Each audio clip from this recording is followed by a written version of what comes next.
Shalom. First and foremost, I want to give all praises, honor, and glory to Yahweh, Bahasham, Yahweh Shai, Bahasham, Rakha Kodesh. Double honors to the elders and the apostles of Great Millstone, and peace and blessings to the elect. And today we're going to go into the book of Zephaniah, the first chapter. And Zephaniah, in terms of the timeline of biblical history and events, was around the time of Jeremiah. Okay, I believe he's placed somewhere around the earlier parts of the reign of King Josiah, and we know that Jeremiah was also around at that time.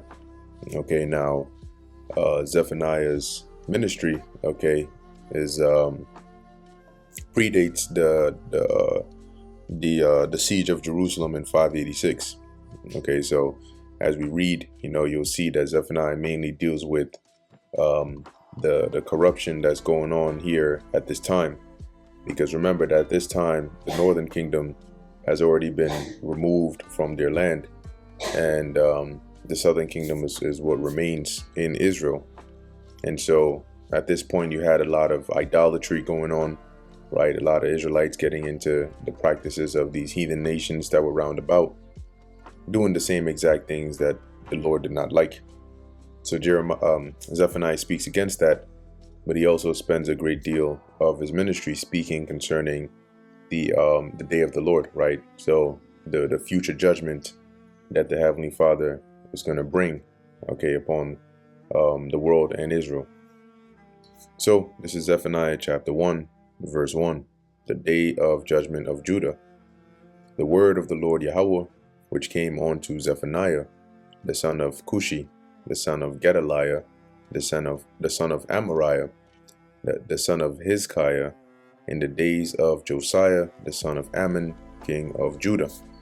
And usually the first chapter and the first few verses of these books give you an idea of around what time this prophet's ministry took place, by way of who was the king at the time and so on and so forth.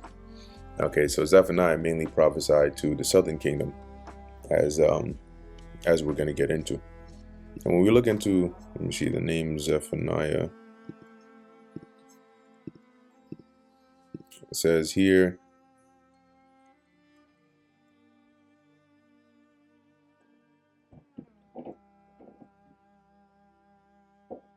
Taza, looks like a Tazapana, yeah, if I said that right. But it says here, Yahweh or Jehovah has treasured, and you have the root words here, Tazapa, see, or Tazapan, and it says here, treasure, to hide, to store up.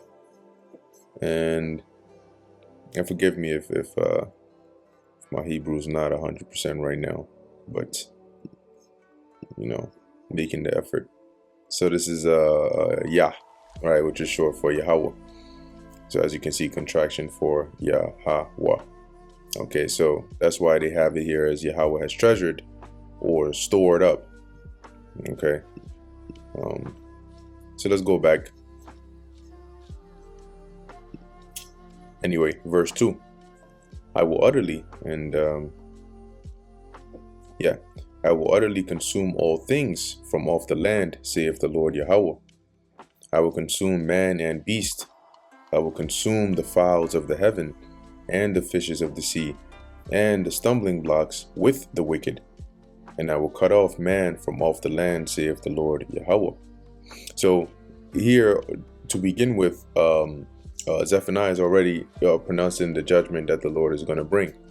And here he's putting an emphasis on the fact that the Lord is not going to exempt man or beast, or every body, everything on the land will be consumed. Now, the stumbling block with the wicked, obviously a stumbling block in the physical sense, right, is actual stone or boulder or block that if you had the blind that was walking, since they can't see and they're just barely getting by, either via way of a stick, a stumbling block would be something you would put in the way, and they can't see it, so they would walk and they would trip on it and then fall. Now, the stumbling blocks here, of course, that you're not supposed to do that, but the major stumbling blocks here are more philosophical, right? Meaning you're putting a stumbling block before somebody that's blind, not physically, but somebody that's not, fully aware to what's going on mentally. So stumbling blocks are likened onto misleading people. Okay, and that's why it says here the stumbling block with the wicked, because you had wicked Israelites and false leaders that would mislead others by putting stumbling blocks before them. Okay, it says, and I will cut off man from off the land, saith the Lord Yahweh. I will also stretch out mine hand upon Judah and upon all the inhabitants of Jerusalem, and I will cut off the remnant of Baal from this place, because as I mentioned before, that was, a lot of idolatry, a lot of idol worship, a lot of wickedness was going on in the land. And even when you read in the book of Ezekiel, the Lord constantly, right, around the first few chapters, the Lord showed Ezekiel, look, this is the judgment I'm going to bring. This is the judgment I'm going to bring. Look at the idol worship. Look at the murder. Look at the lies. Look at the things that they're doing.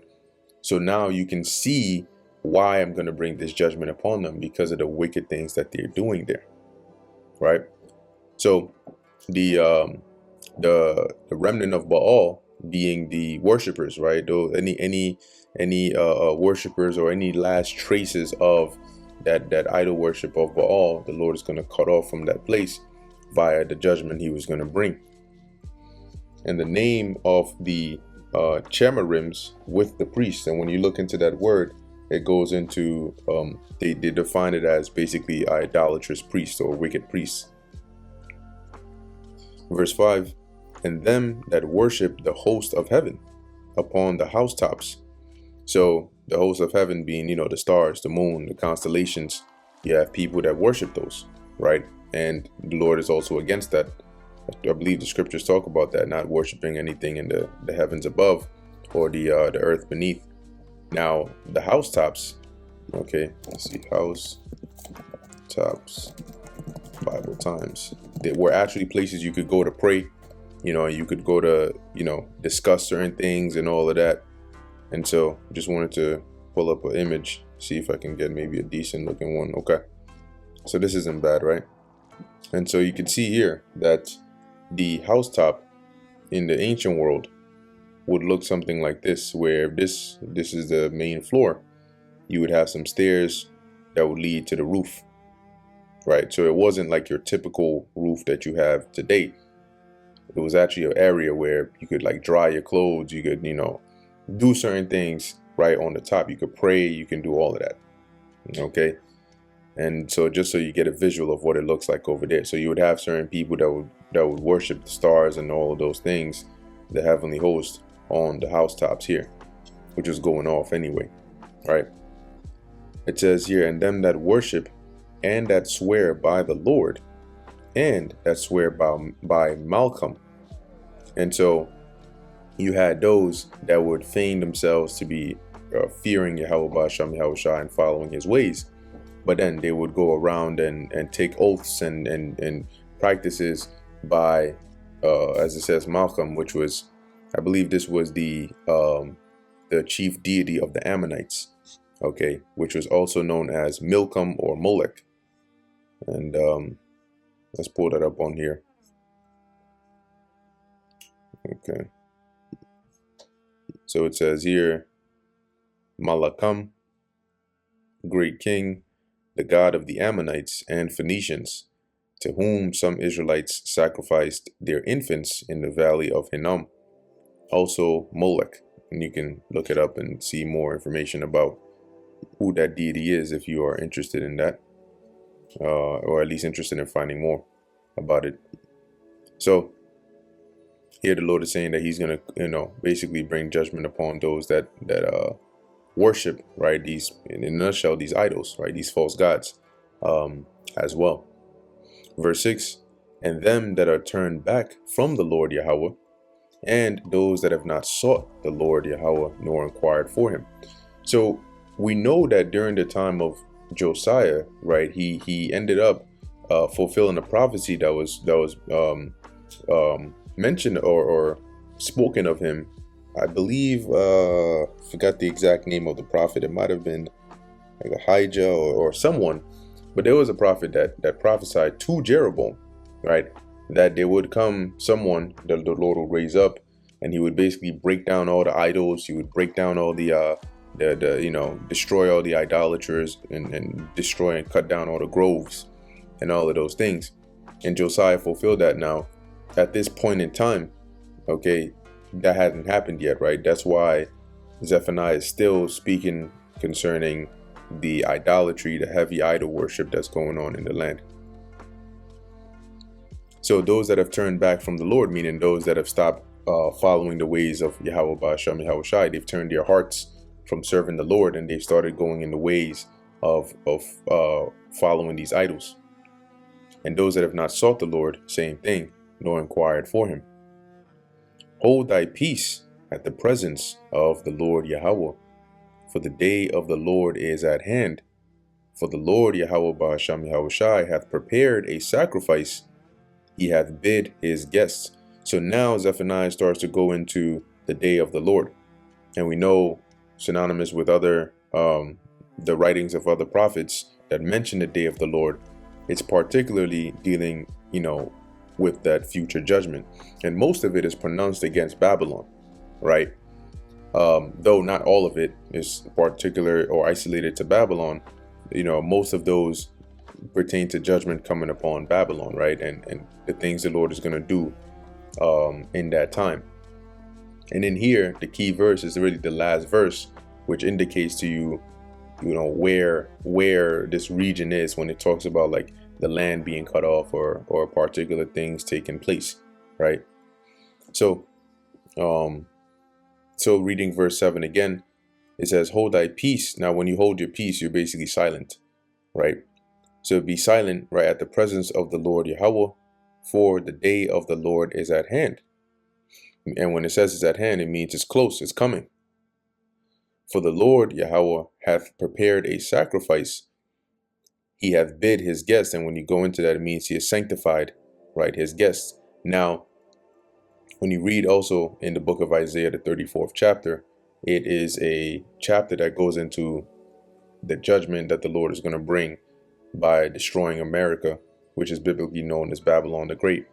However, it is written in in a parabolic form where he likens it onto a sacrifice, where the people and so on are likened onto like the rams and the goats and the fat and all of those things. Okay, so similarly here in Zephaniah 1, the Lord was mentioning by the mouth of Zephaniah here a sacrifice that has been prepared. And we know that one of the most important parts of the sacrifice is the actual offering, where it's burnt with fire. Verse 8, and it shall come to pass in the day of the Lord's sacrifice that I will punish the princes and the king's children. And one thing about the scriptures are, there are pretty often you'll see something, I think this is called a hendiatress. If I spelled that right. Well, there you go, hendiatress. It says here, hendiatress is a figure of speech used for emphasis, in which three words are used to express one idea.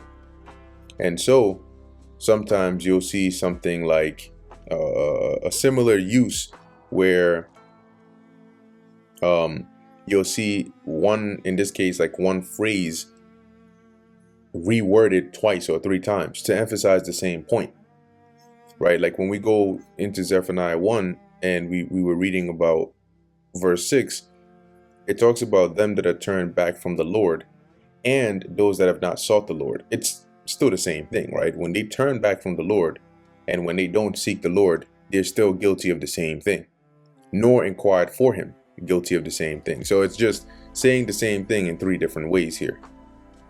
And when you read in verse 8, it's also similar, right? The princes and the king's children are the same. What do you call a king? In most of the time, right? Unless they have like a daughter, which even she would be referred to as a princess. But in this case, right, a prince is the son of a king. So when it talks about the princes and the king's children, it's pretty much talking about the same thing. And here, as it's referring to the day of the Lord, those princes and the king's children, these are likened unto the nobles, right? Those what in this time prophetically we would call like the elites, right? So these are the ones that are in high positions, okay? And as the Lord says, he's going to punish them, right? And all such as are clothed with strange apparel. Let's go into that word strange.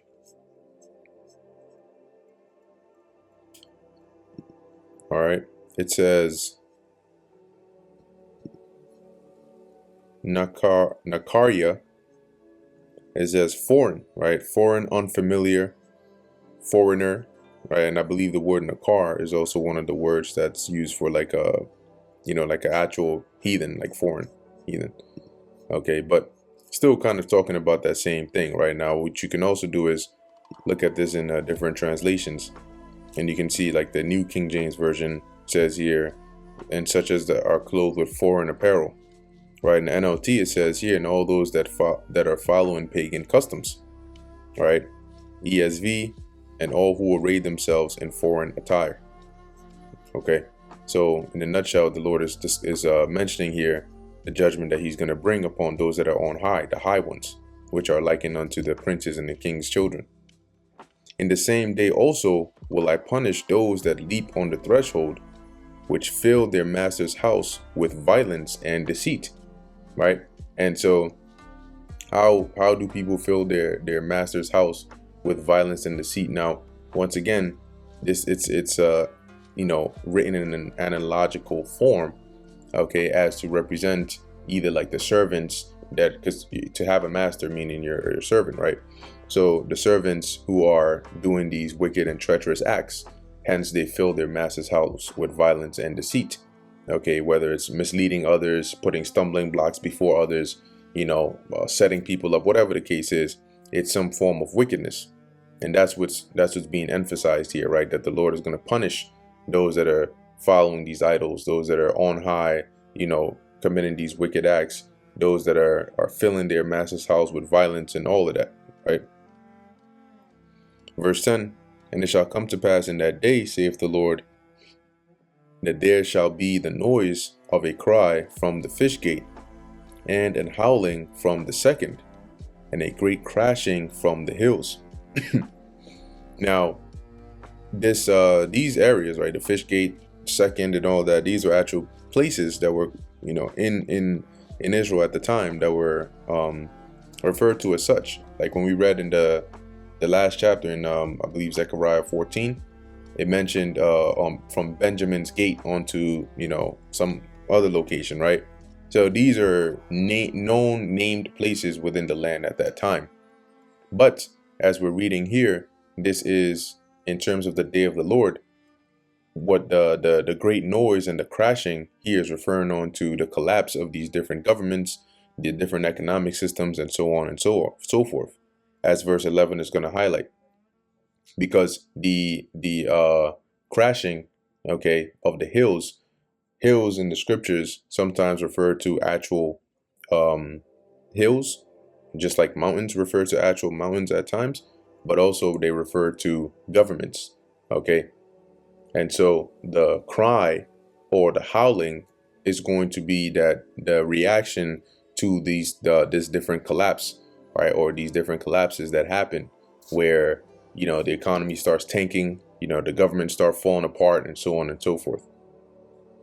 Verse 11, it says, howl ye inhabitants of Maktesh, for all the merchant people are cut down. See?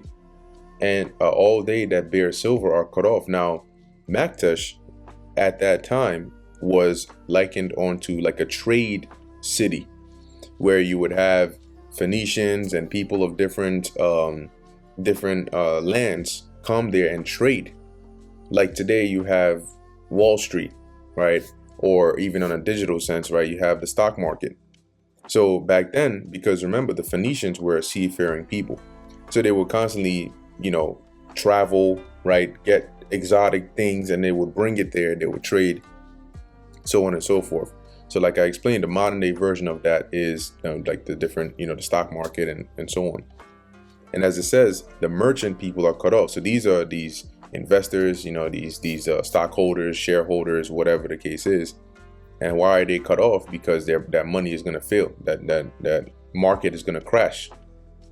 And all they that bear silver are cut off, because as we're going to read on down, their money and their silver and their riches is going to mean nothing when it all crashes. Verse 12, and it shall come to pass at that time. So what's happening here is, and then you can see, right, it shall come to pass at that time. So what's happening here is, though it's using names of locations from that time, right, from Jerusalem at this time or Israel at this time, and it's referring to these different, like the inhabitants of Maktesh, right, the people that bear silver. It's when it's prophetic, right, it's applying to this time, but they're not going to use names, right? Zephaniah didn't know what the hell Wall Street was. He didn't know what the hell New York was, or the stock market. Okay, so as these prophets are prophesying, okay, it is our job in this time to break it down and associate it, the parts that are prophetic, to the things that correlate to what these prophets mentioned today, versus the things that happened in their time. So continuing verse 12, and it shall come to pass at that time that I will search Jerusalem with candles. Now you have Jerusalem, which is the actual land of Jerusalem, but Jerusalem is also the people. Okay, so when the Lord is referring to searching Jerusalem with candles, he's really searching the nation, right? And as it says, with candles, meaning to shine a light upon them, to look, to see, and punish the men that are settled on their lease, meaning you have individuals that have become complacent in their wickedness, in not doing the things that are pleasing to the Lord. Why? Because they have the mindset that it doesn't matter whether they do what the Lord requires or not, they're going to be all right. The Lord is not going to do anything about it. And that's why it says that say in their heart, meaning in their mind, this is their inner thought, that the Lord Yahweh will not do good, neither will he do evil. See, so he's not going to do anything about it. That's why they're settled. That's why they're complacent. And, applying that to this ministry, you have individuals that have that mindset, where instead of doing the work they've been appointed to do, which is being diligent and teaching and feeding the Lord's sheep, they have the mindset that they can just be lackadaisical, go through the motions, and just, chill in the background somewhere, because what's the Lord going to do? Right? It's not like if you don't go out to camp or you don't do your lesson, the Lord is going to strike you with a lightning bolt, right? So it's all right. Or it's not like if you do go, the Lord is going to suddenly bless you with gold. But guess what? The Lord says he's going to punish them, right? Verse 13, therefore their goods shall become a booty, and their houses a desolation. So meaning that the people's possessions, right, their riches, the things that they've worked hard for is going to become a spoil, meaning somebody else is going to take it, right? That's what a booty is. A booty is the spoils of whatever it is. If you go to war and you defeat the other nation, the riches, the spoils, the I don't even know what other word I could use for this, that you get that you get back is likened onto the booty, which could include women and children as well as captives. All right. It says, and their houses a desolation. Yeah, because you're going to have that destruction the Lord is going to bring. And before, the ultimate destruction, which we're going to read in the last verse in this chapter, you're going to have, houses being broken into, being broken down. As it says, they shall also build houses, but not inhabit them. And they shall plant vineyards, but not drink the wine thereof. And what that means is, though they may have these houses and vineyards and so on, they're not going to actually get to fully enjoy it because of the first part we just read, how their goods are going to be a spoil and their houses are going to be made desolate. So it's only going to be a matter of time before all the things that they've worked for and built gets destroyed. And that's also echoed in the book of Wisdom of Solomon, the 5th chapter, right? What if our riches by vaunting got us? Verse 14, the great day of the Lord Yahweh is near. It is near and hasteth greatly. So even at the time of Zephaniah, right, which is what, maybe now about like 2,000 and 2,600, over 2,600 years ago, right? Probably 2,700 years ago, around there. He was prophesying of the day of the Lord with this urgency, right? He's hasteth greatly, meaning it's coming quick. And that's because of the magnitude of the things that will actually be taking place. See, the greater in magnitude something is, the more urgent it seems, right? If you were to say, and I'm going to give you an example, right? If you were to say that,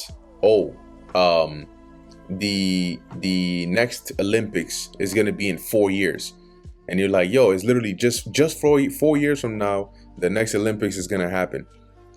Some people might not feel like it's just 4 years. They might feel like, damn, that's kind of a long time that I gotta wait.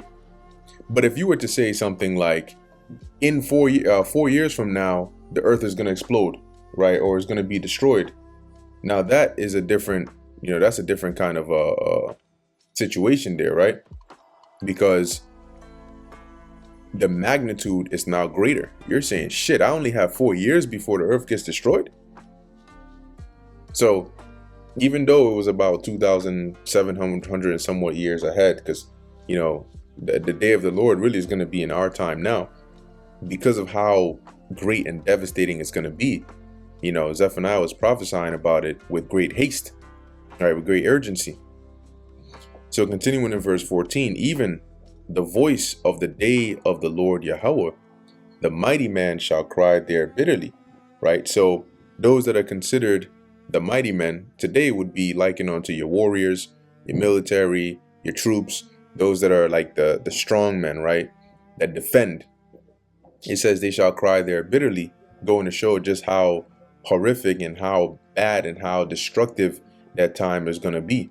That even those that are supposed to be mighty in the land are going to be brought down and broken down, right? Verse 15, that day is a day of wrath. And why is it a day of wrath? Because the Lord has been long suffering, watching the evil and the iniquity that has been going on the earth for so long, that now he's going to bring all that anger and unleash it in the form of judgment at once in many different ways. And that's why it's a day of wrath, because it's a day of the wrath of the Heavenly Father. A day of trouble. Remember, the last time the Lord got angry, he flooded the whole earth and saved just Noah and his family. Okay. And that's that was one kind of wrath. The kind of wrath that we're going to have to see now is going to surpass that which we saw, or that which happened in the old world. Okay. So verse 15, it says that day is a day of wrath, a day of trouble and distress. Yeah, because when the day of the Lord comes, right, and the life as you know it changes, and there's nothing but hardships all around. People are being, killed like it's normal, and scriptures are going to go into that, right? Women are being taken against their will. People are being eaten, right, because of cannibalism. People are eating their children. You're hearing of cities being destroyed. You're hearing of different parts of the world being blown up. You're having natural disasters going on left and right. It's going to be very troublesome and distressful to a lot of people, right? Because a lot of people are going to get caught up in it. Buildings falling upon people, or earth opening up, some wild stuff. Different diseases killing people. This is a day of wasteness and desolation. A day of darkness and gloominess, a day of clouds and thick darkness, which darkness represents, it gives the aura of death or negativity or bad times or fear. Okay. So with all these things taking place, yes, it will be physically dark as well, because of, ultimately when it gets to the point of, the chariots flying, the missiles flying, but also even, different electrical systems going down, right? But also it's going to represent the lack of hope, the lack of, like, as they say, they describe a ray of light, as like hope, or having a chance. But in this time, it's just going to be straight destruction. Okay. And now, unless you're of the elect, you ain't going to see that ray of light. If you do see it, it's going to be a laser beam coming to send you to the spirit world. Verse 16, a day of the trumpet and alarm against the fenced cities and against the high towers. And today, the fenced cities, well, back then, the fenced cities were, like, Jerusalem would be considered a fenced city, right? Or a defenced city, which is like a fortress, right? That's what a high tower is. It's a fortress. And they were built that way to protect themselves, having like this big wall for, like, Jericho, right? To defend themselves against, outside threats, or invaders. Well, today, you don't usually have a giant fortress, right? Some places you have walls that are built, but you have today, like, in terms of nuclear or military threats, you have missile defense systems, right? You have different militaries, and then on a regular day to day, you have, or what you had, was some sort of a system that detects and tracks whoever's coming in and out, to make sure that you know what's going on. Somebody coming into your country, and people can't just walk in. Well, that was up until some time ago, right? Now we know things are different. People just walk on in here like it's all good. But the point is, you have different technologies that play the role of those ancient giant walls and fortresses in terms of defending the city. So here the Lord, Zephaniah, is saying here, in this time, you're going to have those alarms going off, right? Warning the people that, you're under fire, you're under threat. Okay. So America, for example, is likened onto one of those fenced cities. Verse 17, and I will bring distress upon men. See, so here Zephaniah is prophesying that this is the Lord doing this, that he's going to bring. That's why it's called the day of the Lord. The Lord is going to bring that distress and that anger and that hard time upon men. And it doesn't, here is not gender specific. When it says men, it's referring to men, women, and children. And you can read in Ezekiel 9:5 about that. It says that they shall walk like blind men, meaning there's going to be so much destruction, so much going on, that people are going to be moving like blind men, meaning confusion. They're not going to have a sense of direction in knowing where to go, how to seek safety, how to get relief from the things that are happening. And why? Because they have sinned against the Lord Yahweh, and their blood shall be poured out as dust, and their flesh as the dung. And what it means by that is, it's going to be everywhere. There's going to be bloodshed everywhere, right? Dead bodies everywhere. So just as common as it is to see dung, which is like feces, whether it's bird or dogs or whatever, just as you may be walking by and you accidentally step in it, or you turn around and you see it on the floor. And just as you have dust is everywhere, right? So that's how Zephaniah is likening the bloodshed that's going to be happening during this time, the amount of death and so on that's going to be taking place during this time. Verse 18, neither their silver nor their gold shall be able to deliver them in the day of the Lord's wrath. So now a quick precept for this is the book of I think it's Proverbs chapter 11 and 4. It says here, riches profit not in the day of wrath, just as we're reading in Zephaniah 1, but righteousness delivereth from death. So what people are going to realize is that money won't save you in a famine. You may try to buy food, but if you're in an area where your whole city doesn't have food and you can't go to anywhere else that has food, it doesn't matter how much money you have, right? An example is in the movie I Am Legend. I believe in the movie, it was in that movie where they were pretty much burning money for heat. You have all these stacks and racks. You could literally find yourself in a vault full of gold or cash or whatever, but it's not going to do anything for you because you can't eat it, right? And society isn't functioning, so you're not rich per se. So that's not going to be able to deliver you. How rich you are, what your status is, won't deliver you when the Lord brings judgment.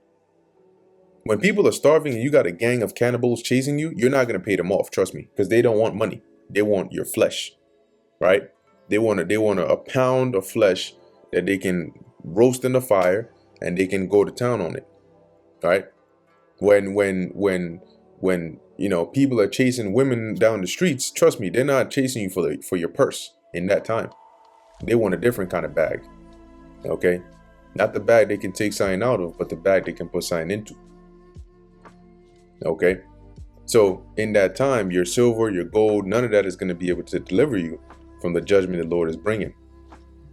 But the whole land, right? And here's the key part: the whole land shall be devoured by the fire of his jealousy. And that's going to be literal.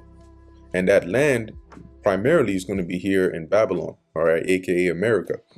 Because this, as pertaining to other precepts, Isaiah 47, Isaiah 34, Revelation 18, Revelation 17, all these precepts prophetically point to the destruction of this place, because this place is the cancer of the earth. Okay, so as it says, the whole land shall be devoured by the fire of his jealousy. And what event is going to cause that to take place? Well, that's going to manifest by way of World War III, which is going to start it off as these nations start engaged in this war, and the war starts going nuclear, and they start using their nuclear weapons on each other. Guess what? America is going to be one of the lands that's completely destroyed by those nuclear weapons. But at the same time, the Lord is going to send his son back with the angels, and they're also going to bring some fire. As they're delivering the elect, they're also going to be lighting this place up. And that's why the whole land is going to be devoured. For he shall make even a speedy riddance of all them that dwell in the land.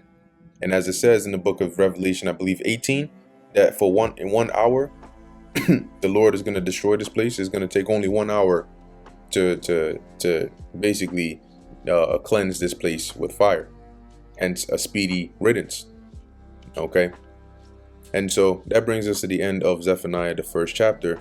And as you can see, Zephaniah was prophesying about the wickedness going on in Judah, the judgment the Lord is going to bring upon them. And then he switches gear into the day of the Lord, right? And the things that the Lord is going to do in terms of judgment, or that he's going to bring upon the earth in that time. So, Lord willing, this was edifying to the elect. In closing, I want to give all praises, honor, and glory to Yahweh, Bahasham, Yahweh Shai, Bahasham, Rachak, Wadash. And until next time, Shalom.